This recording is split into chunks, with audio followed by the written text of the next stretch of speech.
Hello, everybody. It has been way too long, but we are officially back on the stream. It is time for the Futures Preview Show. Not being done on Sunday, being done on Monday because the markets were closed today, which is why we didn't do a preview show yesterday. But we got a pretty exciting week to get into in the broader global capital equity markets. There's a lot to discuss, a lot to dive into. I spent a lot of time this weekend going over a variety of different research points that I wanted to talk about. It is the start of September. So, we got to have the scarf because it is officially September time. It's actually legit. I was just outside. It's actually cold here in New Jersey. It's like 65 degrees. So I think we are done with the warm August summer weather. And we are back into into the fall. Do I have some hickeys? No, I do not have some hickeys. I just this is actually kind of choking me a little bit, but I like it. I like the swagger of it. So that's what we're doing. We're doing a little new thing with my hair and my hat. We're just doing new stuff. Okay, it's going into September. We're trying out new stuff. We have I don't even know what you call this. A big multi-purpose lighter. That's what you call this. And we have a candle. I don't even know what the scent is, but we're gonna light it up. It smells really good. I've been using this for the past couple of days. Smells like honestly, it smells like vanilla along with like chai, along with like pumpkin. It smells like a lot of stuff. So there you go. Got to set the mood right as we get into the world of of finance. Someone said it looks stupid. Okay, it probably looks stupid, but I don't care. We're gonna keep going. So we got a lot to discuss, a lot to get into, a lot of stuff that I want to look at in terms of research, and a couple things I want to start off with. So the agenda today, we're going to be talking about our first topic, September preview. What should we expect in September? I think it's going to be a volatile month, but it doesn't have to be that bad of a month. So I want to present the bearish perspective on what's going to happen in September, but also the kind of bullish perspective. There's one stat I think a lot of people have forgot about. I talked about it a couple months ago, but this one stat maybe saves September from being a massive dip opportunity. But if it is a dip opportunity, then I think obviously that is a dip to take advantage of if you believe we're not going to get into a recession. Number two, I want to talk about a couple companies and earnings calls I heard over the weekend. I was just finishing listening up to the MasterCard earnings, and the stuff they said about the consumer and European international expansion I thought was important. Affirm I listened to on Friday night. So we're going to talk about Affirm earnings. The reason I think that one is so important is because Affirm is the classical company that you would not want to own during a recession. Buy now, pay later. It seems like buy now, pay later makes a lot of sense for Affirm, and rate cuts are only going to help propel their business. So we're going to talk about that, go deeper into that, have some stuff about Robinhood I want to talk about. There's some Palantir updates I made over the weekend. You guys probably saw some of those videos. If not, we'll recover and re-talk about that stuff. And then also some macro stuff. Personal saving rates are at an all-time low, or like at a 5-year low. I think there's some bullish perspectives on why personal savings rate being low is not that bad, to be honest. It's actually kind of bullish. So we'll talk about that perspective and try to bring all of that together and keep going. Thank you, everybody, for being here. Hopefully you're having a good day. Hopefully you're having a good Labor Day. I'm Beneficial, Deacon Lang, Mr. Dave. Today's not my birthday. Random people in the chat will say it's my birthday, but it's not my birthday. Inbound, FIFA, Sean, Solo Runner, Agent Gringo. June says I look like a hobo. All right.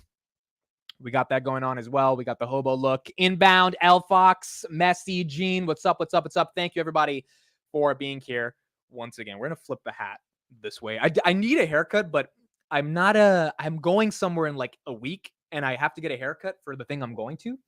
So I was like, I'm not going to get a haircut two times in a week because I know I'm going somewhere in like 7 days. I just booked the hotel and the flight, and I'm just not going to pay for a haircut 2 times in a week. So I will be getting a haircut probably this Friday, and then we'll keep going from there. So pretty exciting stuff to dive into. Now, a couple of things. Number one, I tweeted this morning that I'm having red and green candle withdrawal syndrome. And for some reason, a lot of people decided to comment, oh, you need to go touch grass. You need to go see the world, or like take time off, or whatever, whatever sort of idiosyncratic things people thought they could say to make themselves sound smart.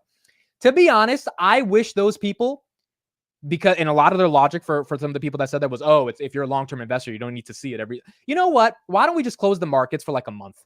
Why don't we just, for all the long-term investors that want to touch grass, why don't we just close the markets for a month? Because it can't just be me who is having withdrawal of not seeing green and red candles. It was obviously everybody, but people want to sound like they're cooler than they are, and that the stock market does not control their life, and they want to act like they actually have other things to think about. You know what? I think for those people, they should delete their brokerage apps and not worry about the stock market for a month. I bet you 99.9% of them are not going to be able to do that. And the reason for that is because people actually care about the stock market. Okay. This stuff actually governs a lot of our existence. There's a lot of money in this market. A lot of people are invested in this market. A lot of people's net worth is contingent on this market. So I think Saturday and Sunday, we already had no green and red candles. That was time for reflecting, AKA boredom, over the weekend. I actually was productive. I got a lot of work done over the weekend, but I was missing the stock market. So the fact that we had to miss it today, kind of sucked. But we're back, and Tuesday we're going to get into everything we have to do for the broader market. Crossroads says last time they closed the market for a month, it was World War II. Really? Wow. I did not know that. I did not know the last time they closed the stock market for a month was World War II. Even during COVID, like we had little like sprints of 30-minute closes, but like the actual markets themselves did not completely close. Jordan says, preach it, legend. You're the reason I wake up every morning. Jordan, thank you for being here. Thank you everybody for being here. All right, it's time we get into a lot more stuff to discuss. Now, one more thing before we just get started with everything. Well, actually, two things. So first of all, this interview I did with Amir, shout out to you, Mayor. He says, loved your interview with Amir. I like and agree how you mentioned creators selling courses are full of shit. Yeah, Amir kind of put me on the spot with that, but I was like, yeah, a lot of them are full of shit. Let me link that interview if you haven't checked it out. So I did an interview with my good friend Amir, who's on Pouncer Weekly every single week. And he asked me a bunch of life stuff. So if you guys are curious about that, you can check that out and enjoy that interview when you get a chance to watch it. So there it is in the chat. And then speaking of interviews, we locked down a CEO who's going to be on the show next week on the 9th. And this is a really, really fun CEO. No one on Twitter has been able to guess who this person is. I had a meeting with him set up last Friday. We had about a 30-minute meeting this morning at 12 p.m. And he is one of the most important CEOs in the financial sector. He's not a public company CEO, but I think most people know his brand. I'm pretty sure 99% of you guys know his brand, but you don't know who he is. And he's finally getting ready to bring himself into the limelight, right? Because it's been a long time since people actually heard about who he was. So this is going to be really exciting. September 9th, probably going to be at 10:45 right at the end of the stream. We're going to have him on. I think you guys will really like it. From talking to him today for 30 minutes, he's a very good communicator. He's just been working for the past couple of months, or past couple of years, really heads down focused. His company, maybe it's not as important today in terms of what people use for the information, but in 2022, 2023, it was one of the only companies that mattered. And now they're expanding in a variety of different ways. And the company's still important. It's just, I'm sure people aren't as obsessed with the company as they were like I was in 2022, 2023. So exciting interview. It'll be a fun one. And next week he'll be there. Someone sent him the market open. And one of the things he said that actually made me really happy was that he likes the data-driven approach and condensing all the information in the market open. I was actually surprised this CEO of a relatively large company is listening to the streams, but he likes the condensing of the information and bringing in all these perspectives, which made me really happy because that's the entire goal of these streams is to obviously I have my biases, but try to bring in as much data as possible and then deduce that to conclusions that hopefully give us a little bit more perspective on what's going on in the market. So that'll be really fun. It's not Stripe. It's not Bloomberg. It's not Robinhood. It's not Coinbase. People guessed. See, it's funny. Everyone's going to be like, holy crap, how do we not know this when it's revealed? But no one has the answer yet. It's not a publicly traded company. It's a private company. It's a company that, again, dude, you've been to their website like probably in 2022 a million times, dude. Like I'm being hyperbolic here, but you used to go to their website in 2022 every day. That's my tip. That's my hint. In 2022, their website every single day was the website you went to figure out the truth. Let's just say that, to figure out the truth. So it'll be a fun one. It's not Zoom. Zoom's a good guess though, but it's not Zoom. It's not Cash App. It's not Grindr's competitor. Goodness great. I don't even think they have a competitor, but it'll be a good one. It'll be a good one. You guys will enjoy it. It's not TradingView, not Trading Economics, but it'll be a good one. All right. So let's get into the broader equity market. So let's talk about what we have going on this week, and then we'll get into September. So key events this week as we get into it is markets are obviously closed on Monday. We get August ISM manufacturing data tomorrow. This is actually very important because we've been contracting for the past couple of months, meaning we've been under 50 on some parts of ISM. Other parts of ISM we've actually been doing pretty well on. So tomorrow's August ISM manufacturing data is going to let us know if we are expanding the manufacturing meaning if we're above 50, which is important. Now, remember, over the past couple of weeks, we got a really good CPI, really good PPI. GDP was revised to 3%. On Friday, last Friday, core PCE came in at 2.5 and 2.6% monthly and yearly, again showing GDP growth is not suffering from a decline in inflation, which is very important to have those two things be synergistic with each other and not let them collapse. So those two pieces of data were really good over the past couple of weeks. We have July JOLTS data on Wednesday. That's going to be important. Then we have August ADP non-farm employment data on Thursday. That's a very, very big one. And then on Friday, we also have initial jobs claims on Thursday. So far, those reports have been going good. As long as that continues to go good, that'll be fine. And then Friday is going to be the most important day honestly of the year. I mean, like, and NVIDIA earnings was the most important day, and then NVIDIA crushed it. We'll talk more about NVIDIA, have some updates and thoughts on what's going on in the world of NVIDIA. But I think September 6th is going to be the most important. So September 6th is going to be the unemployment data, and that unemployment data is going to determine how many jobs we added, net new jobs added in the month of August. Now, people may say, oh, it's revised, it's not real, it's like you don't trust it.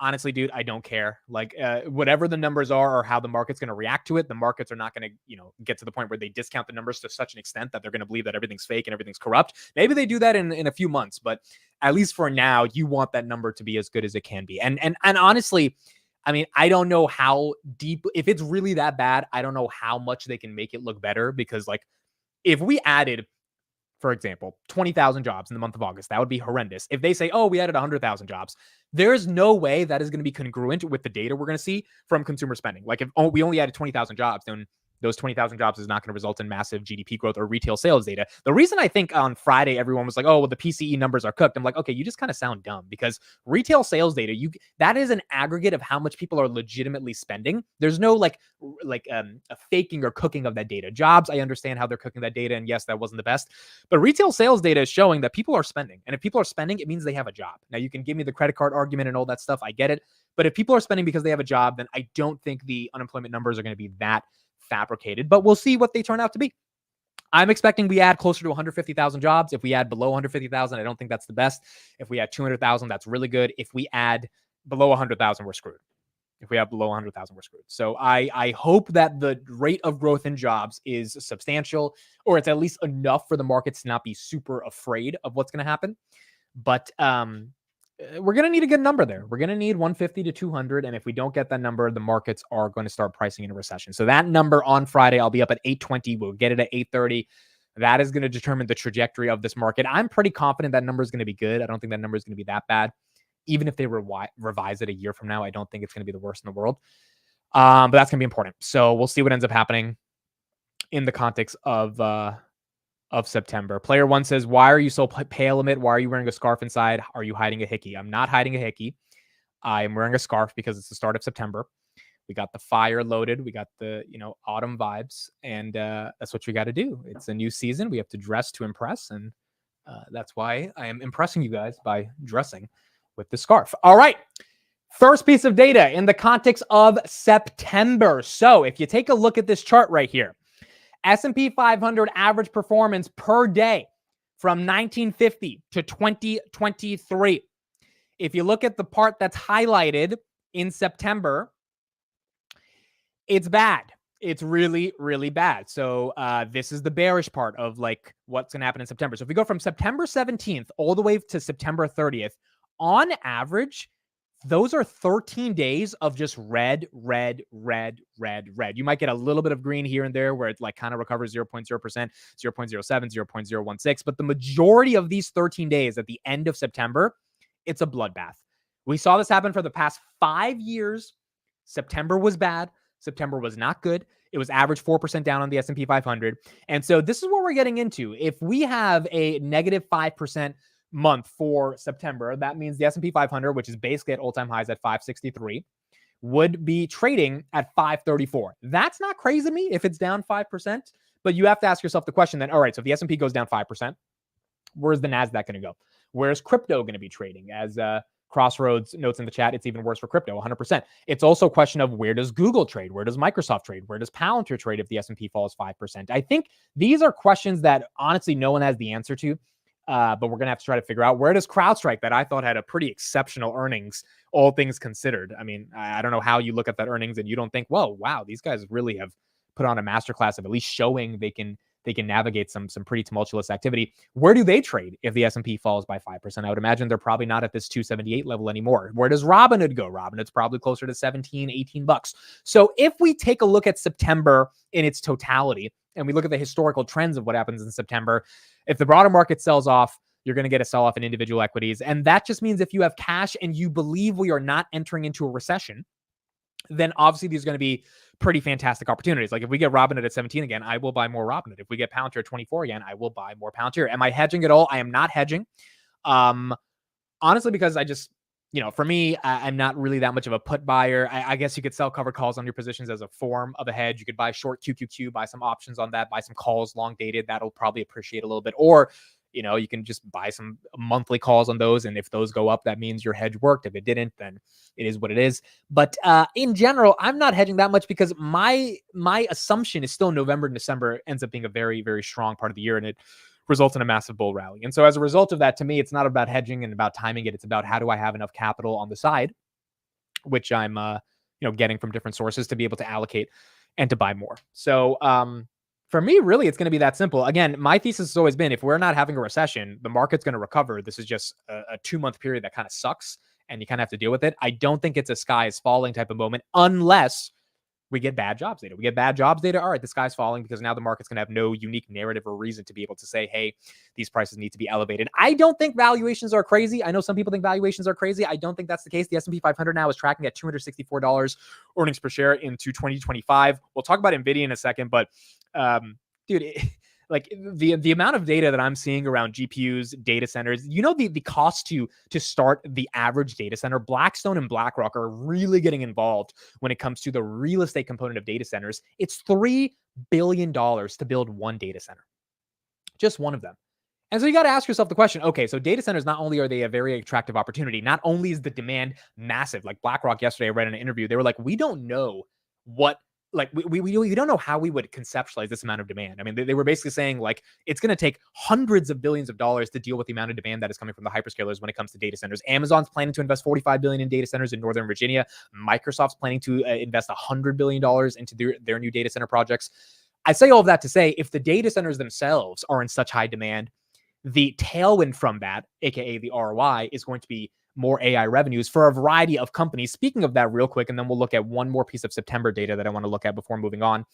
Elon Musk tweeted today that XAI has brought, he said, he calls it Colossus H100 training cluster online. It's 100,000 H100s. From start to finish, it was done in 122 days. Colossus is the most powerful AI training system in the world. Moreover, it will double in size to 200,000, which means 50,000 more H200s XAI is going to buy or they've already purchased.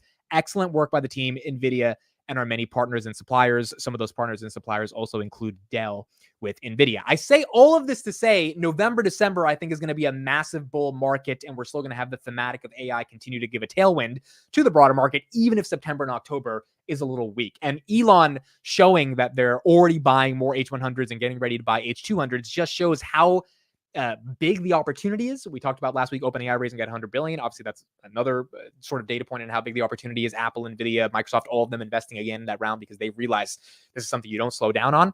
And if you don't slow down on it, and if the CapEx doesn't slow down, and NVIDIA guided for $32.5 billion in revenues, well, they're not going to guide for $32.5 billion, which is probably going to be $34 billion. If they didn't expect Google and Microsoft and Amazon to keep buying more, they keep buying more. Therefore, NVIDIA keeps guiding more. The beats are not going to be as crazy as they were a year and a half ago, but they're still going to be able to beat by a decent amount in terms of the top line. Then I think that market goes up, even if September and October is weak. So that's my logic for not hedging. That's my logic for not being scared. I could be wrong and we have a recession and then everything falls to shit. I don't think that's going to happen. And if I don't think that's going to happen, then I think the broader market is going to be in a decent situation. So that was one piece of September data. September 17th to the 30th is bad. Those are the days you probably honestly want to imagine it's Labor Day and not look at your portfolio, because if history is any form of evidence, then every day during that 13-day stretch, it's going to be a nasty day. And it's just something you kind of got to deal with. And if you believe that we're not in a recession, then those are days to buy the dip. Now, that was the bear case in the broader context of what's going to happen in September. Here's the bull case. Here's a chart I think a lot of people forgot about. I saw this chart this morning and I remembered, oh yeah, this is something to remember. During an election year, September actually gains 0.5% on average for the S&P 500. So, I mean, I'm just saying, if it holds up the way historically it has held up during an election year, July, June, and August tend to be some of the best months. And as we saw in June, it was one of the best months for the stock market this year. September tends to be not too bad. September somehow turns out positive. What are the tailwinds in September? Well, we've got a rate cut coming up. We've got a jobs report coming up that I think is not going to be as bad as some people think. We've got CPI continuously falling below 2%. Oh, I forgot to tweet this today, but here's a picture I took in New Jersey. I couldn't believe this when I saw this morning when I was coming back from the gym. Because, I go to the gym and I work out, even though I can't find my Pam at the gym, but I'm always at the gym. 293 in Jersey. 293 in New Jersey, dude. I have not seen a 2 handle for years in New Jersey. For years in New Jersey. I've not seen a 2 handle in years. Literally years. So this just shows me that inflation's coming down. Gas inflation or energy inflation in general is coming down. If shelter can continue to come down, oil prices right now at $73 a barrel. We'll see how that opens in the morning. September is going to have a good jobs report, in my opinion. Good inflation numbers to the downside, where it's already going down aggressively in July and August, and then rate cuts. You put those 3 things together, I don't know. I think things are okay. Oh, wow. 24-hour trading is open. Thank you for only Matt to remind me that 24 hours trading, because he said Palantir is crashing. So let's take a look at what we got in the 24-hour market. So that kind of concludes the September segment. The bear case is historically 17th to the 30th. It's going to be bad. The bull case is in an election year. It actually ends up being up 0.5%, which means if we're going to be at all-time highs at the end of September, if we are very close to all-time highs, if we end up 0.5%, if the election year thesis continues to play out. And so we'll see how this ends up happening, but it's going to be important as we get into September to see where the market continues to go. Okay, Palantir is down 6 cents, 31.42. Robinhood, $20.17. As we open up the overnight market, Snowflake at 114, S&P 500 down a little bit at 563.45, GameStop 23.50. GameStop was up 8% on Saturday, so that's good. 15 cents is not crashing. Matt Money just likes to mess with everybody's emotions. Tesla at 214, PayPal 72.31, Arc Innovation 44.71, SoFi 804. SoFi I think is going to win in the next couple months. We'll talk about SoFi in the context of Affirm as well. Affirm right now at 43.99. They're down a couple cents. TDOC at 720. Ethereum 2,500. Bitcoin fell yesterday. I bought a little Bitcoin at 57,000. Right now it's at 59. Hopefully it gets back to 60,000, but fell a little bit over the weekend. Eli Lilly at 961. Coinbase 185. Dogecoin at 9 cents. Cisco 50. Amazon 178. Apple 228. Shopify 73. Netflix 699. Disney $90. Bank of America $40. Yeah, nothing too crazy. Nothing too crazy. It's been pretty basic. Pretty basic overnight open. There's obviously not a ton of volume, but the volume on Palantir is 417 shares. It's like horrible volume right now. People, I honestly think people are just not, Robin at 860 shares. People don't care. People are still enjoying their Labor Day weekend. I had to do some research today to figure out what the hell Labor Day even is. Because honestly, I didn't have any clue. And then I found the reason. I was like, oh, okay. So I get why it's important. I didn't know like Labor Day was a thing, but it's a thing. Labor Day is a thing. So, so I hope everyone enjoyed their Labor Day off and got to enjoy some of their time. I know most people probably don't know what Labor Day is, but in general, probably people are taking a break, not really caring about the markets too much. And, they'll get back into it tomorrow and we'll actually see how these stocks open early in the morning. And that's what we got, or that's what we'll see tomorrow morning as we get into it. Zoe Colt says, Amit, is this hat new part of your merch? No, dude, this is the hat that they gave me at AIPCon in what was it? In June? It was AIPCon. They had the AI mitt on that one, so this is the Palantir hat, but not part of any merch or anything like that. People are selling assets to fund their DraftKings account. Oh my god, could you imagine? Isn't football season back? Like NFL, they're in preseason or something. I'm not a big NFL guy, but I know sports are starting. Yeah, preseason is back. All right, so that probably will be a tailwind for DraftKings online betting companies. Okay, cool. So that's what we had in the context of September. Now let's talk about Affirm.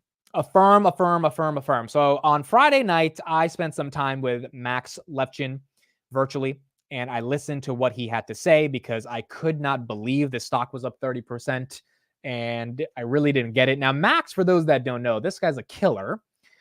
He is part of the PayPal mafia, and he's one of the guys that really did very well after PayPal. But he ended up having the entrepreneurial bug in him, started a new company. So here's what he said in the earnings call. We have limits. We don't want to go above the military lending account number, and that's or lending act number, and that's a decision we made a long time ago and don't plan to change. He's talking about in the context of the APRs they charge to their consumers. As the rates come down, the very first consumer side impact will be better approval rates, meaning the rate at which people are approved to get a buy now, pay later loan. Pricing is always fungible. We price things in real time. That's part of their data advantage. We can change it as we go. But the most exciting thing about reduction at the fund rate level is that we'll just have more active users. We'll have more new users. We'll have more repeat users because we'll be able to approve new people. So Affirm CEO basically says, hey, when the rate cuts come down, these people that are, taking out these buy now, pay later loans, we're going to be able to approve more of them. And the reason the stock is up 30%, like the only reason the stock is up 30%, people keep wanting to complain about credit card debt. And I'm not saying that's an insignificant issue, but the only reason the stock went up, again, the only reason the stock went up is because people are paying back their loans. And more people that are paying back their loans on the pay later part of the buy now part, that's what's allowing the broader market to not think that Affirm is, getting ready to collapse because we're heading into a recession. So I think there's 4 reasons that they're up right now. A, their underwriting has been exceptional. That's why people are paying back their loans. B, more people are paying back loans. C, Apple tried to do buy now, pay later themselves, and they formed a partnership with Affirm and Apple Pay because Apple realized, holy shit, we can't do this. Apple kind of sucks at financial stuff like Goldman Sachs credit card, failure, buy now, pay later, failure. I mean, the only thing they're really good at is selling phones. Like, to be honest, Apple kind of sucks at a lot of stuff, but like that one thing is working for them. So even on the call, one of the analysts was like, hey, do you think Apple fucked up? And Max was trying to be, politically correct about it. He's like, no, I think they just realized the opportunity is not really in their wheelhouse. It's like, dude, they fucked up. They don't know how to do it. This is Affirm's moat. This is Affirm's opportunity. It's not a feature as per Max's understanding of Affirm. It's an actual product. And that's what the company is doing well. And then again, rate cuts means that more people will be approved for loans. So I think from that perspective, this is really important. I don't have a position in Affirm. I don't really care that much about Affirm. I care about why the market sent this stock up. And although it was down year to date, so I like, you can make an argument that, all right, it was time for it to bounce. I still like, who buys a buy now, pay later company going into a recession? Like who does that? Who buys a buy now, pay later company when everyone's about to lose their jobs hypothetically and no one's going to pay later? Like, people are just not going to have the money. If everyone's already living paycheck to paycheck, if everybody already doesn't have enough of a savings rate, if everybody already is stressed out on credit card debt, no one's going to pay back later the loan. So you just don't own the stock. It doesn't seem, at least from the market's perspective around Affirm, that they believe that that's going to be as big of an issue as people think, which all comes back down to the unemployment rate, which again, I think probably is not as bad as what some of the bears expect it's going to be. But we'll see. September 6th is going to be one of the most important days because we'll see how that ends up playing out. Having said that, this goes into the conversation around personal savings rate that I thought was interesting to discuss as well. So personal savings rate, if you look at it from St. Louis Fred, we got it down to some of the lowest levels we've had in the past 5 years. So in 2016, it was just above 5%. 2020 went all the way up to 32%. Why? Because no one was spending. Why? Because everyone was stuck at home. And then obviously it started coming down because people started like buying stuff online, all that good stuff. And now in 2024, it's at the lowest levels it's been since 2022. I think there's a couple of caveats to what's going on right now. And some of these reasons might not be like the most, you could argue, sufficient to be able to calm down the concerns of people that think the personal savings rate going down is like a recessionary indication or a recession indication. But I think there are some arguments here. Number one, most consumers are still spending. We saw this in GDP growth. More spending is good for GDP growth, so they have less savings. I mean, in general, if you're buying more stuff, you have less money that you're saving. Now, the downside to this, like the counterfactual to this, is, okay, well, if you're spending so much, then obviously you're not saving, which means you're not in a healthy position. B, you might be living paycheck to paycheck, which is why you're spending. C, you might be racking up credit card debt, which is why you're spending so much. But still, I think the net effect of that is GDP growth continues to sustain itself because the consumer is resilient. Oh, I forgot to mention, I got a pedicure over the weekend. How did I forget to mention? How did I not start the show with that? So I got a pedicure on Sunday. My feet were looking a bit wild. For all the guys in the chat that call me gay, it is not gay to get a pedicure. There's nothing wrong with being gay. There's nothing wrong with getting a pedicure. And quite frankly, most people don't take care of their toes. I probably was one of those people that didn't take care of my toes for the past 26 years. I have now realized every couple months getting a pedicure is not the worst thing in the world.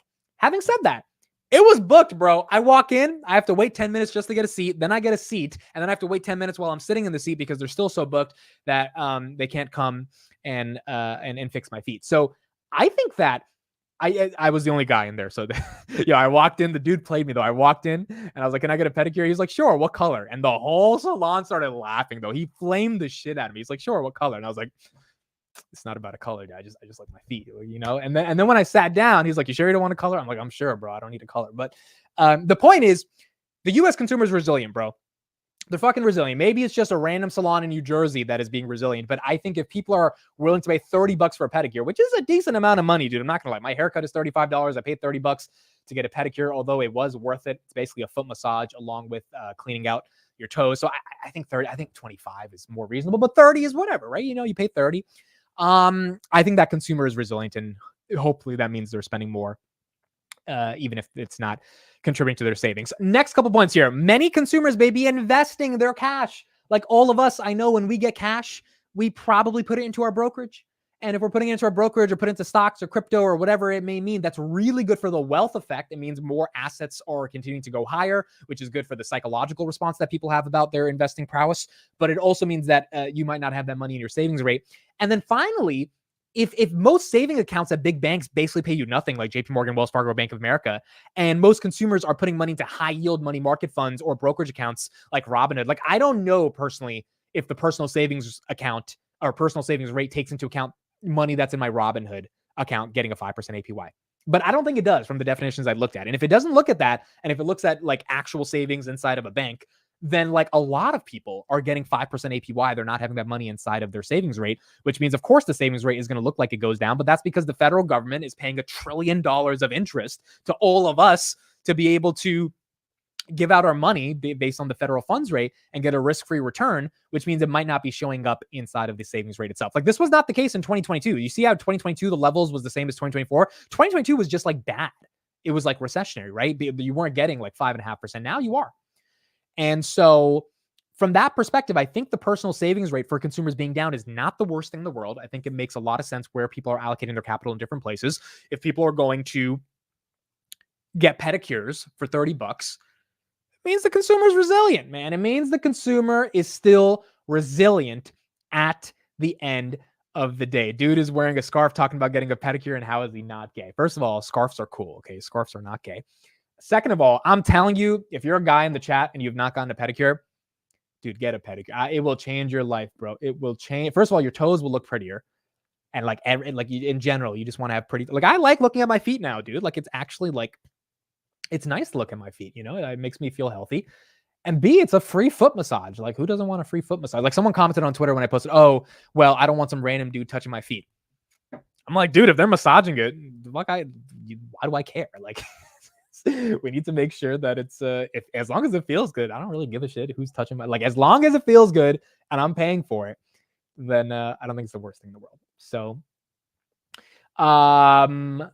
that's my perspective on it. Andrew Tate was right the whole time. Oh my God. But my point is, if people are willing to spend on a pedicure, if people are willing to spend on a haircut, if people are willing to put their money into brokerage accounts that are giving them high yield APYs, it's almost like saving their money. Dude, I know so many people that have so much cash collecting a return in Robinhood at 5% or SoFi at 4.6%. Are we counting that as personal savings rate in the technical definition? Because from what I researched last night, we're not. It's like purely your savings account at a bank. And again, these methodologies are so flawed. Some of them are not even that good. But at the end of the day, this is the data that we have. If you're not counting that stuff, then I don't think it's a question of people just don't have money. Now, in general, the fair pushback is, wait a second a minute. If most people are living paycheck to paycheck and most people don't invest, meaning like most people don't even know what an APY is, then like, how can you imagine that most people are putting their money into brokerage accounts and being able to collect an APY, and they're not putting in their savings account and they're actually spending day-to-day on expenses, which means their savings are actually being depleted? That's a fair argument. You can make that argument that most people in the world don't invest, especially in America. We are a select few minority in America that are actually investing, that are actually realizing. I mean, dude, if I did not force my sister to take $30,000 out of her Bank of America account and put it into Robinhood, she would still be getting 0.001% a month or whatever on that money. You know, I really was like, yo, bro, like we gotta do something with this money. So I'm pretty sure there's a lot of people like my sister that probably don't care that much about the APY. That's a fair counter argument. But in general, if there are still people that are putting their money in other places, then maybe the savings rate being that low is not the worst thing in the world. Bitcoin right here, 59,000. We hit 59,436. Hit a low of 49,000 again on August 5th, hit a high of 65,000. Bitcoin's down 11% for the week, guys. Bitcoin has just had a disgusting, disgusting month. Been very ugly. I'm hoping the rate cut unlocks liquidity. Not betting that it's going to do it. At this point, kind of gived up on Bitcoin. I don't really care. I hope Bitcoin does well, but I only have one Bitcoin derivative, which is Robinhood, and I don't even think Robinhood needs Bitcoin to do well. It would really help, but I don't think it needs it. So not in any of the miners, not in MicroStrategy. I really hope Bitcoin goes up, but at this point, I don't know. I'm still optimistic that it'll happen over the next couple of months, but my portfolio is not positioned to only need Bitcoin to go up, even though like if Bitcoin goes down really bad, that's not going to be good for Robinhood. So I definitely don't want it to go all the way down. I definitely have an interest in it. But at this point, dude, I don't know. I don't know what we need to get this sucker moving. I know Q4 is when it starts moving historically. If you look at it, maybe November is when it takes off. I hope so. At this point, I don't care. At this point, I don't care. I'm buying the dip here and there, but at this point, I really don't care, bro. Like either it goes up or it doesn't. At this point, Bitcoin has basically wasted everyone's time this year, in my opinion. Bitcoin and Tesla. Like, but and I say this respectfully because Bitcoin had a run and then it got so flat and then it wasted people's time. Same thing with Tesla.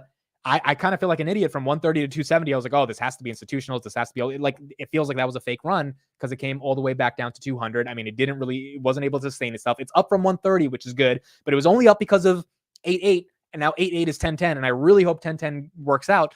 But if that doesn't work out, then Tesla and Bitcoin have been two of the least exciting asset classes this year. Not to say long-term, they're not going to do well. Bullish on both, but to end out the year in a massive bull run, I hope they end up, playing out the way they need to play out. Bitcoin needs liquidity, so it needs to catch a bid. I mean, and Tesla needs the 10-10 event. The scariest thing about Bitcoin is that these ETFs have bought so much damn money into these. The ETFs have put so much money into Bitcoin via their ETFs, and still, it's almost like the ETFs have been exit liquidity for people. BlackRock buys up 18 billion of Bitcoin, and like, nothing really happened. It's annoying. And no one can tell me they're not annoyed at this. No one can tell me that they're not annoyed at this. Dougie says, love you, Amit, but you're a content creator with the attention span of a goldfish. Bitcoin is the alpha predator of currency. Dude, I agree with you. And I know my attention span is weak, but we've been covering this asset for the past 7 months and it's been fucking boring. So all I'm saying is that it's time to put up or shut up when it comes to Bitcoin. Like if we are still stuck at 57,000 by the end of the year, I mean, it's just not going to be exciting. It's like this thing needs to start moving in the right way. And I'm still confused why it's not. Like I would love people's theses, but every time it has a run, it gets rejected. And it's just kind of annoying to see that play out every single time with all the institutional adoption that's happening now in the context of Bitcoin. Obviously, long-term, more institutions are going to bet on it. The US is going to keep printing, all that yada, yada, yada thesis makes a lot of sense. I'm talking about in the short term, people are expecting some massive bull run catalyst. And I don't know where the hell it's coming from. And I hope it comes. But if it doesn't come, then that's going to be pretty annoying. They're trying to shake people out. Sure. Sure. They're trying to dude, this is the thing everyone says every time, like they're trying to shake people out. It's like, all right, dude, I guess they're trying to shake people out. But look, if you have a Bitcoin position and you are like, you have a good average on it, I don't think you should sell your Bitcoin or anything like that. I think you should like hold on for the long term because I still believe in Bitcoin. I'm just saying in the next 4 months, it's time for Bitcoin to show us that it really is what people thought it was going to be. And if it doesn't, it doesn't. It is what it is. But if it does, hopefully, we'll see some more momentum with Bitcoin.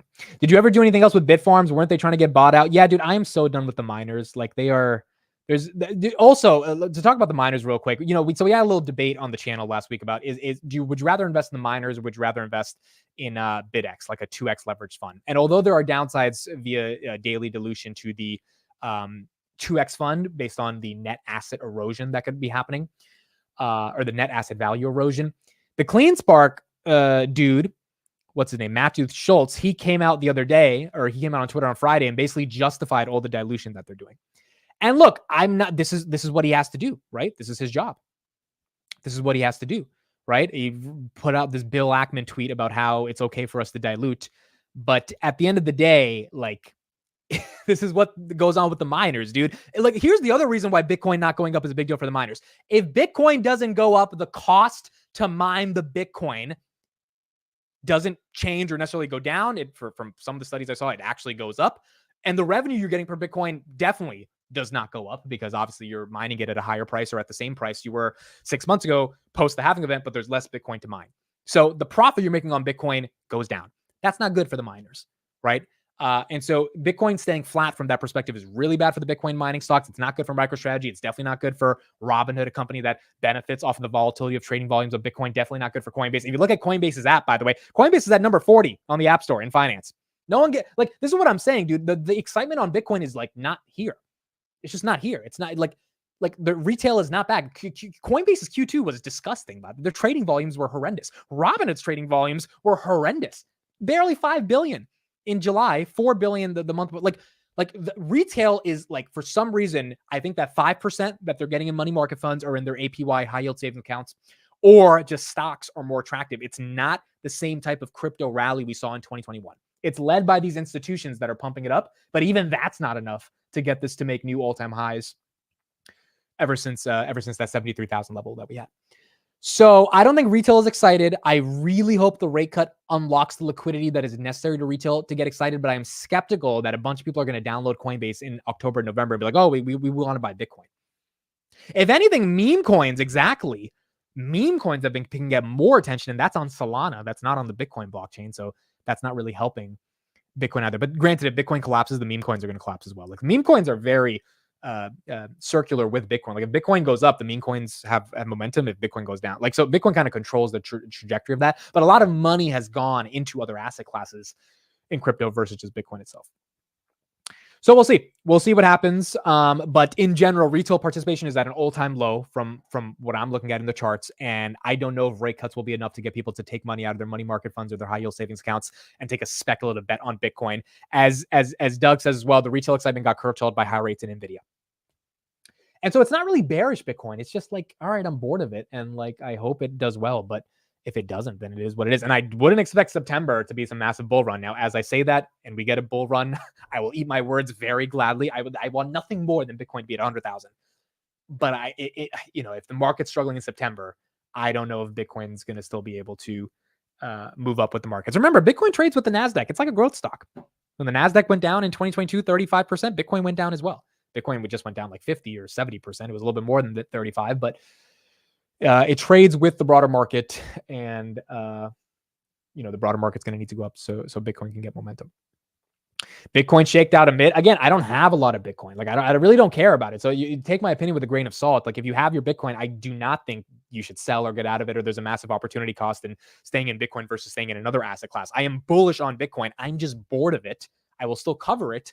I just don't think there is as much momentum as is needed going into this Q4 bull cycle. And if we get it, I'll be the happiest guy in the world, because I've got a lot of Robinhood. That's going to be great for Robinhood. I have zero problem with that. I just don't know if we're going to get it. And so it's going to take some time, I think, for that to get deeper. Okay, so having said that, we talked about Bitcoin. We talked about September. We talked about Affirm. Let's talk about NVIDIA. So we are done with NVIDIA earnings. How is everyone feeling? Let me ask you guys. How are you feeling after NVIDIA? NVIDIA's done. Stock's down like 6-7% at 118. What are your guys' thought prices now? Thought prices. Your thought processes on how you conceptualize NVIDIA earnings. Because from my understanding, I am more bullish than ever on NVIDIA. I think a lot of people that have been like bearish on NVIDIA have been reacting to price action more so than anything else. And I think the hardcore momentum on NVIDIA is going nowhere. It's only continuing to get momentum. And there's a lot of ways to think about NVIDIA in a more sophisticated manner than just to assume that, oh, it's a bubble because it's worth $3 trillion. So here's the first stat I want to share on this. Number one is that NVIDIA employees, Sherwood Media posted this. Shout out to Robin at Sherwood Media, is like their new news website. They posted some interesting stats over the weekend. So NVIDIA employees are getting rich. From Sherwood, the average NVIDIA employee earned $73,000 in stock-based comp in 2020 when NVIDIA was 13 per share. This is after all the splits. An employee who started at the end of 2020 earning 73 grand would make 650 grand in RSUs alone in 2024, assuming the stock remains at its current price of 120.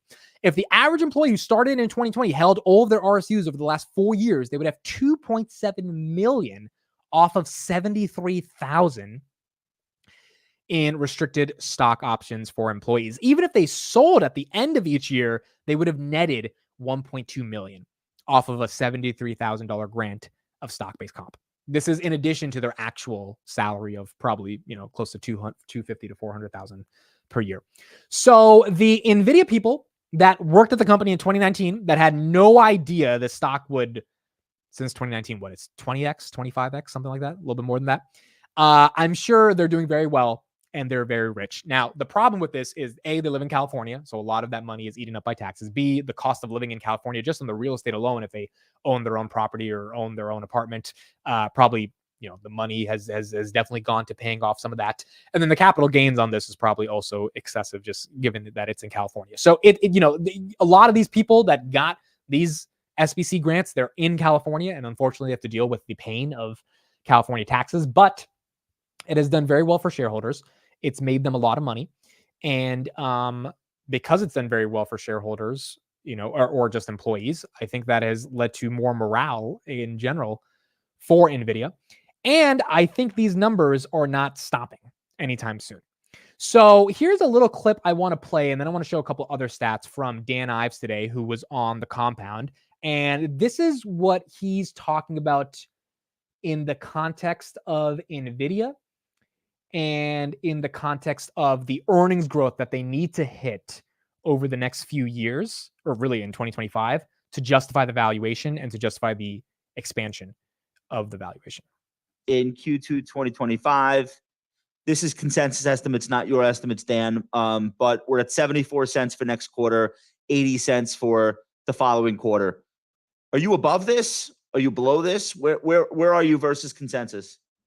I mean, look, we ultimately believe above where $1.25 is really going to be the run rate per quarter. So in other words, like, you're going to now start to look at out year when you look at 25 and 26, $5.50 per share. Again, this is the number we've been talking about for a long time. You get $5 a share, you put a 25-30 multiple on it, maybe a little aggressive 35-40 if the street gets really excited. You got a stock that's closer to $200. Fair. In other words, like, that's real. Like, if you're buying this stock, you're basically, the number that you're focused on is $5 of earnings power. Like that's how I think that. And if you look like historically on an annual run rate, on an annual basis, yeah. Because also you're looking, most investors that are in this name and broader, you're looking at like, okay, when does Blackwell ramp?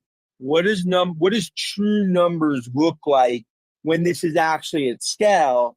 And $5 is really the number, the out year that I think from a buy side or whisper. So that's why when you look at some of these, it's really focused on where this is going next 12 to 18 months.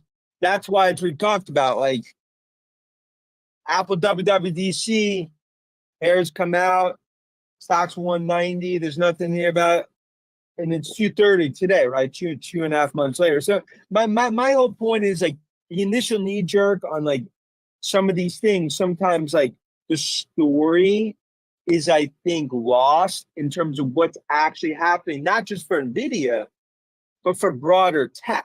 Yeah. In terms of that multiplier, the $1 to the $8 to $10 multiplier, which I think is the most important thing for the broader tech. So on a $5 annual run rate in terms of earnings power, you 25 times. Yeah. 25 times. Where does that put the stock? I didn't major in math.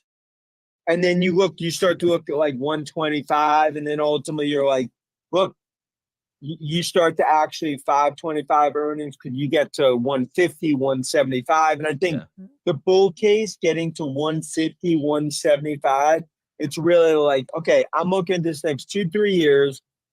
This is a company that could have $5, they have $6 of earnings power as this all plays out.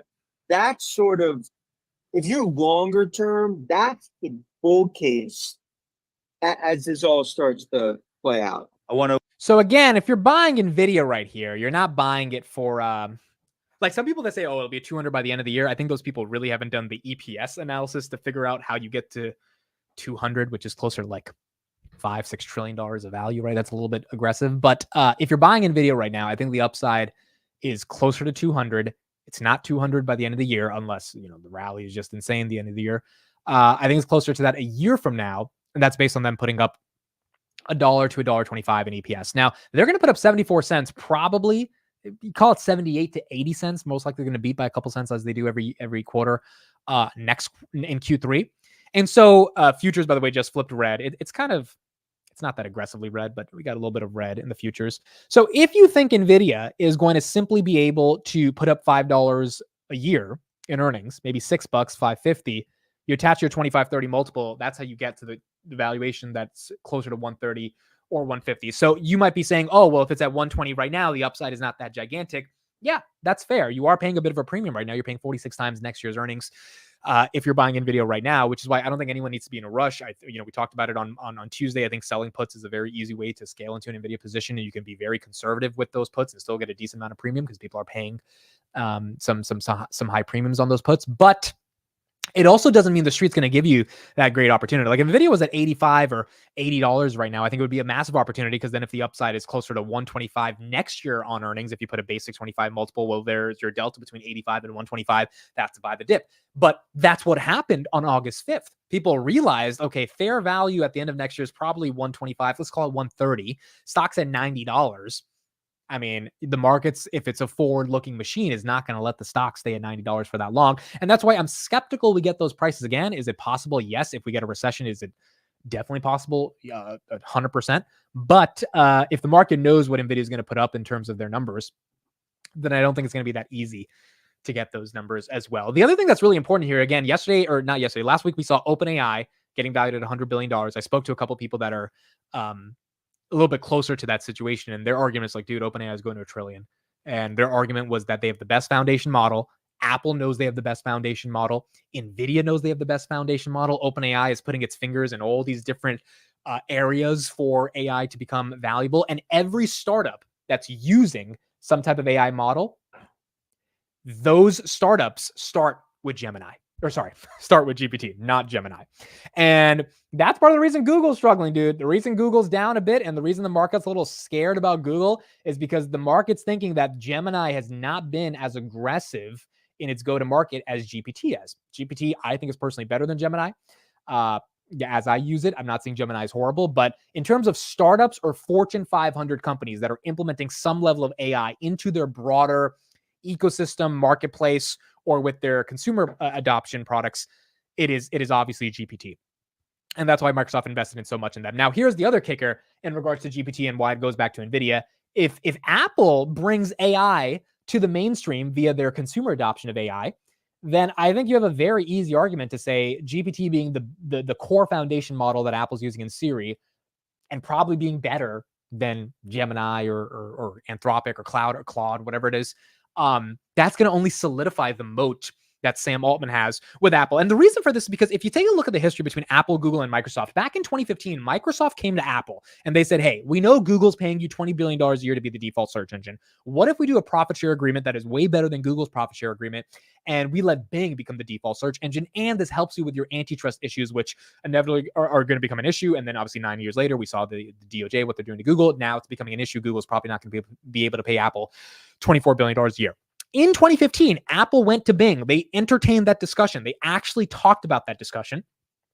And they wanted an even more aggressive profit sharing agreement. They got to the point where Bing was going to give them 100% of the revenue that they would generate off of that search engine just to be the default, because they just wanted access to the billions of consumers that Apple had at the time.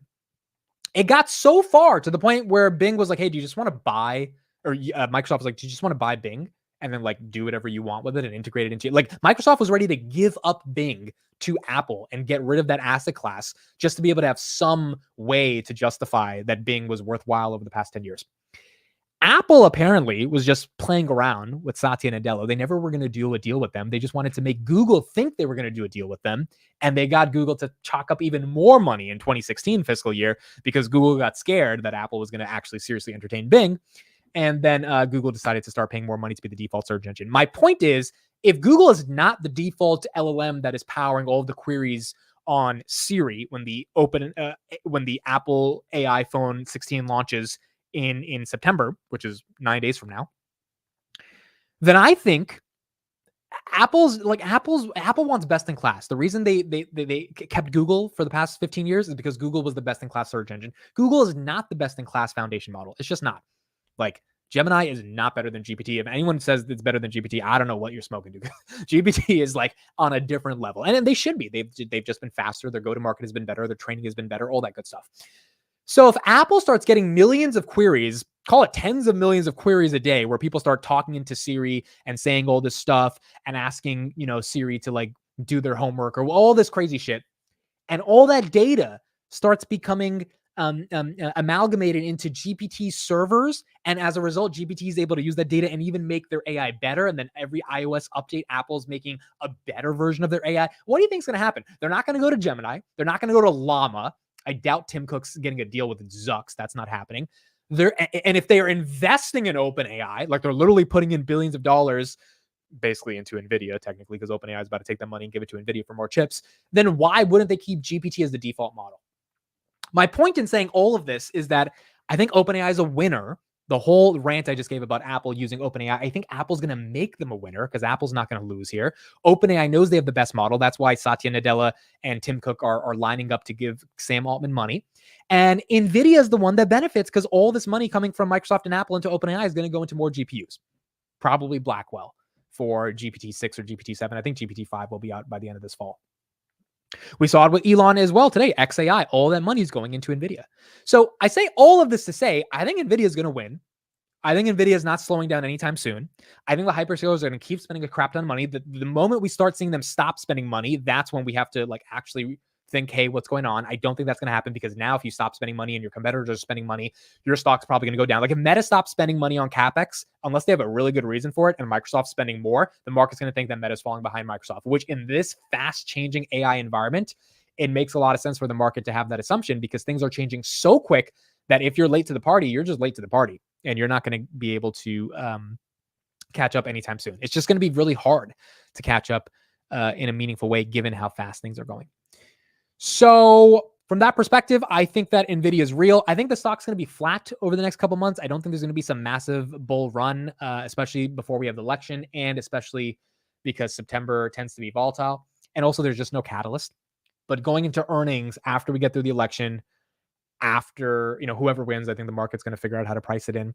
And then after the September, October sort of volatile months are done, I think it's going to be okay. I think it's not going to be the worst run for NVIDIA. Anyone saying it's a bubble, again, I just disagree with that. We have a philosophical disagreement. I think people are too obsessed with the valuation. Is this 46 a little pricey? Sure, but think about what you're paying for when you're paying for that. I'm not saying like you put your whole net worth and you get excited about where NVIDIA is going to go, but if you're paying a certain premium, you're paying a premium for a reason. Same thing with Palantir. I think you're paying a premium for Palantir, but they're the only company that has used software in AI and made it applicable to the enterprise. And so you're paying a premium for that reason, right? That's the entire nature of even paying a premium for any stock in the stock market. You're expecting them to continue to grow into that premium and deliver value. And if NVIDIA is going to do $5 a share, I think that's what justifies the current valuation. Isn't Blackwell a catalyst? Yeah, I mean, that's a good point. Blackwell is a catalyst. Yeah, you can make the argument. Blackwell is definitely a catalyst. The problem with Blackwell is that, now the street's kind of like, show me. Jensen promised Q4 they're going to have billions of dollars of revenue. They probably will, but the market's probably, a little on edge because of, what they thought Blackwell would start shipping in Q2. So that is a catalyst, but I think those catalyst numbers are going to be priced into the earnings expectations over the next couple of months. Bitcoin right here, 59,154. And hopefully that's obviously bullish for NVIDIA. So those are my thoughts on NVIDIA, and that's what I think is going to happen. Thoughts on X ban in Brazil? Could this be a drawdown for Nubank? I don't think this is going to affect Nubank. I do think it is very sad to see Brazil basically get rid of 22 million users. They did adjust a little bit. They said that, for those that don't know, Elon's been refusing to comply with some of the X, what do you call it? X requests by the Brazilian government to take down certain forms of speech or whatever. And because of that, Brazil banned Twitter over the weekend from all of its users. Now, they were going to fine you $8,000 a day, which is more than the average salary per year for a person in Brazil. But if you use a VPN, but they took away that fine today, so now they're not going to charge you $8,000 a day if you use a VPN to access Twitter. I don't even know how they would have found out if you're using a VPN every day. Would they go door to door and check people's phones? Like, it would get pretty aggressive, right? But so they're not doing that. I think philosophically it's horrible. I don't like seeing it. I logged onto Threads today, the Meta product, for the first time in a long time, and I saw people say, "Oh wow, doesn't it suck for Twitter that they're losing 22 million?" Like, they were making a joke out of it, right? Mind you, this is a government that's getting rid of a open source platform for people to be able to freely speak for the most part. And people on Threads are thinking that it's super funny. So I don't know, dude, but my personal opinion here, again, I'm biased here. I like X. I like Elon. I like Twitter. I like what Elon has done. I think it is abhorrent that a country is banning a platform, especially just because that country doesn't like some of the mean things that people say about the dictators or the leaders of that country on the platform. And we saw Zucks come out this week. It's not that controversial. Zucks came out and he apologized for the censorship that he was engaging in during COVID when the White House told him to censor certain stories. He put out some letter. I haven't even fully read the letter. I saw some of the headlines, but I'm going to read the letter and go through it more in depth probably on tomorrow's morning show. But he flat out said, "Hey, I'm sorry. Like, this was bad. We shouldn't have done this. And, I wish we didn't do it." So Elon's just doing what probably Zuck should have done a couple of years ago. And it's sad to see that Brazil is doing that. But I think Brazil will come around. I think the people are not going to be happy about it. I think eventually people are just going to exit it via a VPN. It's not going to be that big of a deal. And then hopefully, they come to some agreement with Twitter so that doesn't stay the policy for a long time. But it's sad, dude. It's not... I think anyone who's a champion of free speech, and I know there's such a nuance to free speech, but you don't want to see this stuff happening, dude. You want to see an open democracy, hopefully allowing more freedom of speech, and I hope Twitter is able to exist in Brazil over the coming months. Okay, a couple other updates. Let's do some quick headlines, and then we'll keep going from there. Robinhood. So posted this over the weekend. People forgot about this, so I wanted to bring it back to people's attention. The $1 billion share buyback plan started in July when the stock was $22. The CFO already said that they have started to allocate more capital via or execute more capital into the buyback plan. So that means that they started buying back the stock probably when it was what? When it was $22. I think, and we're not going to find out until Q3 earnings in November, but we will get August numbers in 2 weeks. I think they probably bought back a crap ton of stock when it was $17, $18. That's my opinion. I think I'm counting on them to buy back closer to 5 million shares, which is really insignificant in terms of the amount they've allocated. Well, I guess that'll be 10% of the amount they allocated. If you do that times $20, it's $100 million. I think they probably took off 5 million shares. That's really good for earnings per share because I think they're going to produce phenomenal earnings. August was a very volatile month. That's very good for Robinhood. And that means that the earnings per share will go up because the denominator goes down, aka the number of shares, but the numerator, the earnings, goes up. So you're going to get a fraction that hopefully is very conducive in terms of the year-over-year growth when it comes to earnings per share. Number two, August, I forgot about this. I knew they had $500 million alone in the first on August 5th because of the Volmageddon that we saw, and everyone started putting in money to Robinhood to buy the dip. I didn't realize that they had $1 billion of deposits in the first week. I forgot they said that. So that means if they just had another $3 billion in August, which I would imagine a lot of people bought the dip, and markets did well in the month of August, we had a full recovery. They probably have their third month of $4 billion of deposits, which would be absolutely monumental for broader growth when it comes to Robinhood. So regardless of the volatility in September and October, if it goes back to 17, 18, I'm buying the dip. Like, I think they're going to grow another 40% or at least 35%, which would put them at about $670 million. And if they do that, then I think the earnings per share is going to reflect that. As rates come down, a company growing 40% year over year is more desirable. Like, with high rates, the problem when a company that's growing is like you have to benchmark it to the fact that you can get 5% of your money doing nothing. So NVIDIA has gone on such a meteoric rise, even when rates have been high, because they've been growing so much that you really can't tell yourself it's a better bet to just be in cash versus being in NVIDIA for like the people that invested in NVIDIA early.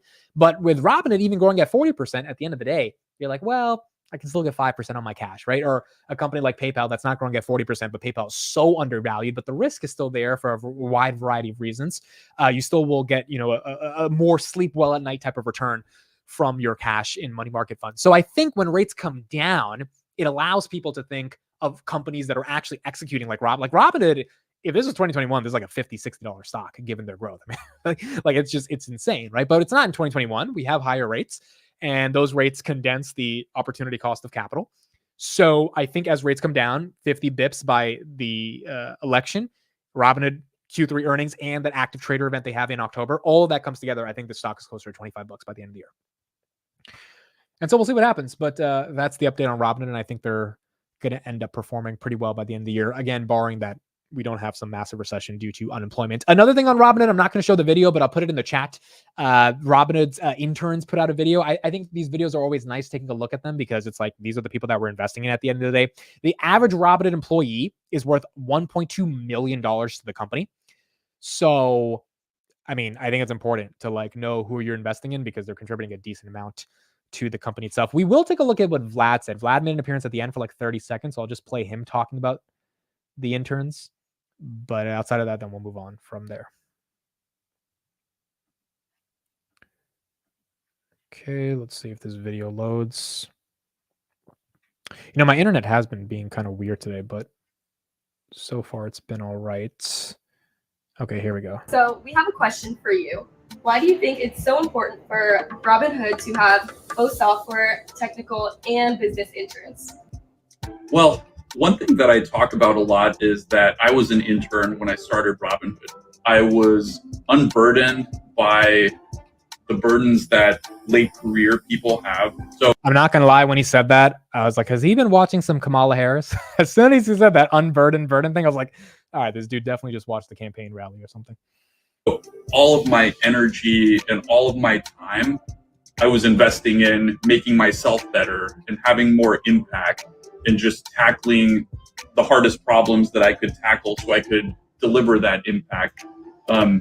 And when I see interns, I see that potential. And we're fortunate to have tons of senior people that are later in their career that can help provide the guidance and mentorship. Yeah, that's awesome. I think I can speak for all the. So there you go. I mean, look, I think Robin is going to crush it. They're hiring a lot of people. Those people are worth a lot to the firm. And so it makes a lot of sense that I think they will continue to grow, do well. And as soon as we get these August numbers, which I think are going to be gigantic, I think it's going to be fucking gigantic. Dude, I think August numbers is going to be crazy. I think the market will once again have to come to the conclusion that Robinhood is the real deal. Biden slowed down your internet. Oh my God.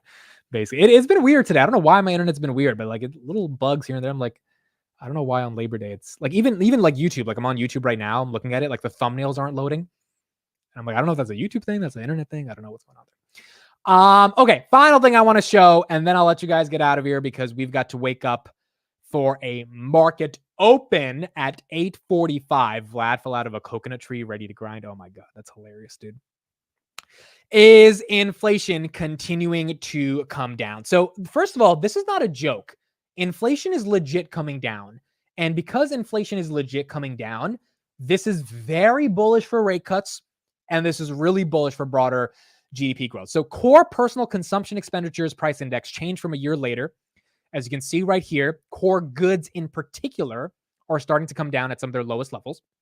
And then you have core personal consumption expenditures price index 3-month annualized rate, again, coming down to some of its lowest levels. In 2020, it was literally at -5% because like we had lockdowns, all that stuff. By 2022, it was above 10%, close to 10.5. And now we are getting back into that level where we're starting to see a decent decline into that 2% range.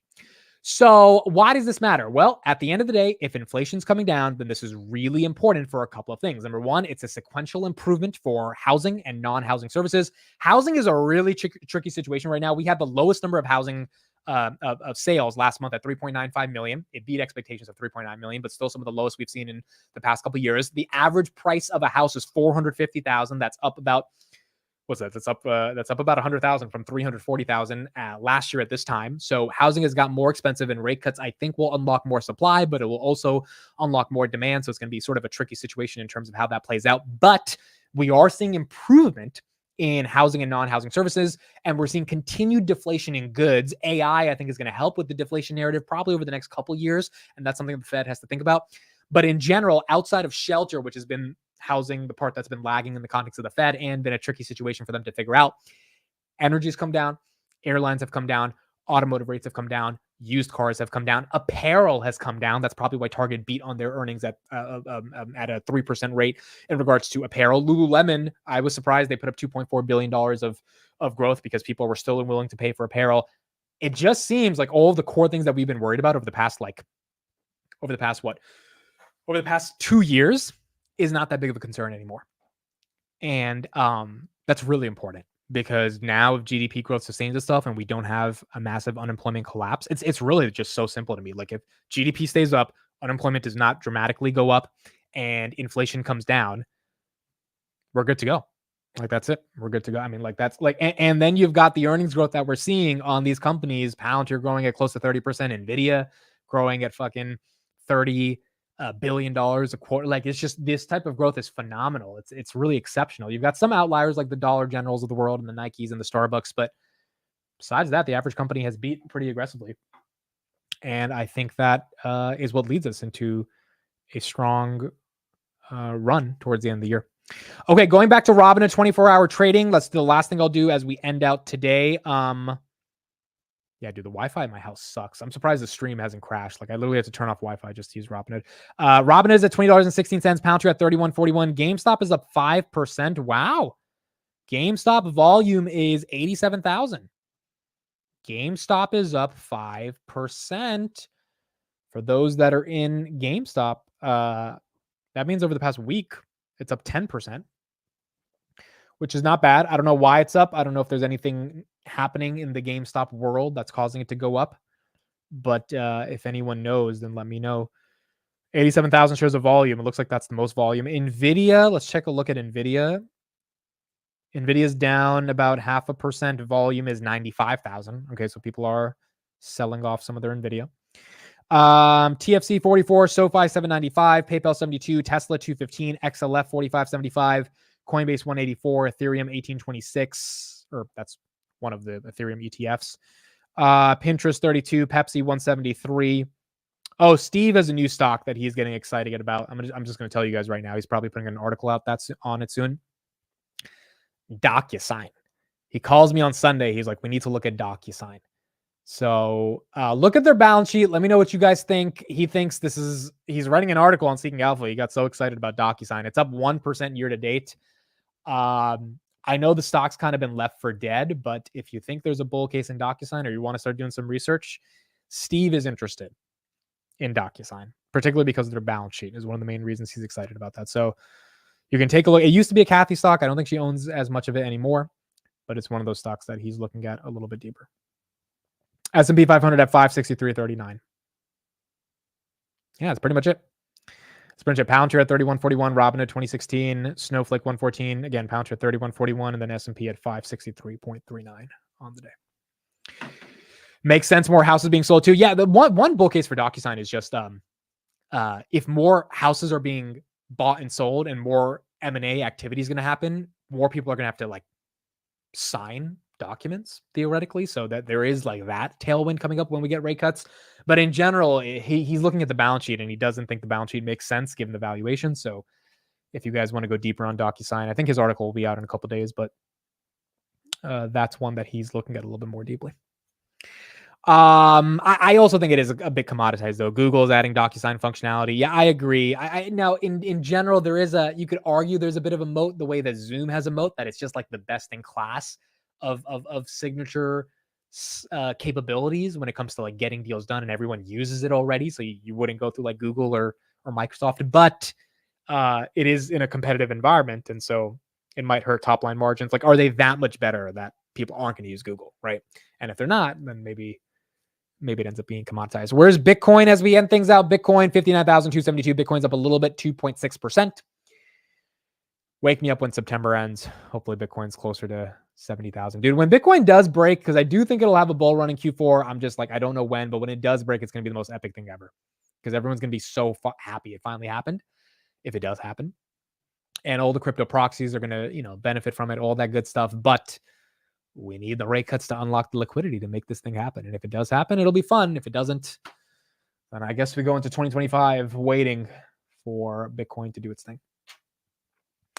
So let's see what happens. Did you see the TechCrunch article on Shyam's Anchor? I did. We'll talk about that this week. I'll probably do a video covering it, but TechCrunch did put an article out on Shyam's Anchor. If you guys haven't seen it, I would link it, but my internet's being horrible. I'm surprised the stream is doing as well as it is because my internet's being horrible, so I can't even pull up the article and put it in the chat. But I'll cover it tomorrow. I'm probably on a Daily Palantir episode, and we'll go deeper into that. Also, September 6th is important for inflation or for unemployment, but Palantir might get into the S&P 500 this Friday.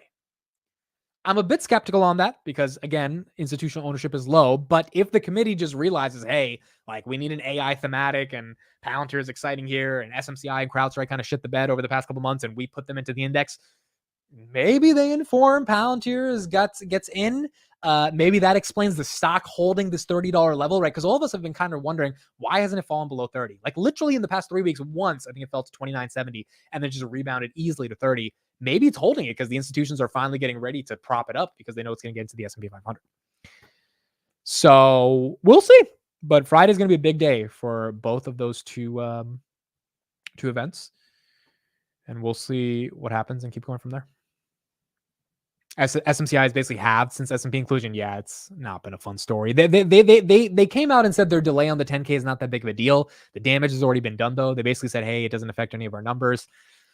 Problem is people don't trust them now. So it's going to take some time for them to regain the momentum that they had, or maybe the market buys the dip. But the problem is this happened all the way into September. So now you've got to deal with one of the most volatile months of the year for them to even get back to that $500, $600 range that they were at. I mean, SMCI basically it's still up year to date, which is how it's crazy. It's down like 40% or 50, 40, 55% in the past 6 months, but it's still up 50% for the year. That's how much the stock was up when it got to that $1,200 range. What earnings are this week? So actually, yeah, let's end it out with that. There are some companies. Okay, I'm gonna have to do this on my phone because my computer sucks right now. There are some companies that are reporting. I thought earnings were kind of done, but there are some decent companies this week. So tomorrow, wow, dude, the internet is so bad. I'm on 5G now, and the internet's still bad. Are we having did CrowdStrike shit the bed again? What's going on with the internet, dude? So tomorrow we have GitLab at Asana. And then Zscaler. So 3 important tech companies tomorrow. Then on Wednesday, we have ChargePoint. And that's kind of it. On Thursday, we have Neo. We have Broadcom. That's a big one. DocuSign, Path, and IoT.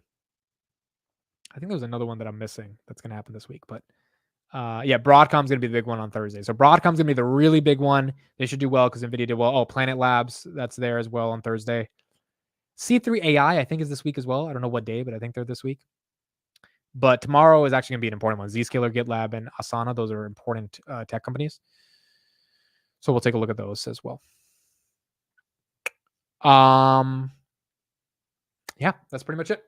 So that's what we got. We'll be back tomorrow, Tuesday morning on the market open. Keep going from there. See what we've got going on in the broader global capital equity markets. We're back to investing.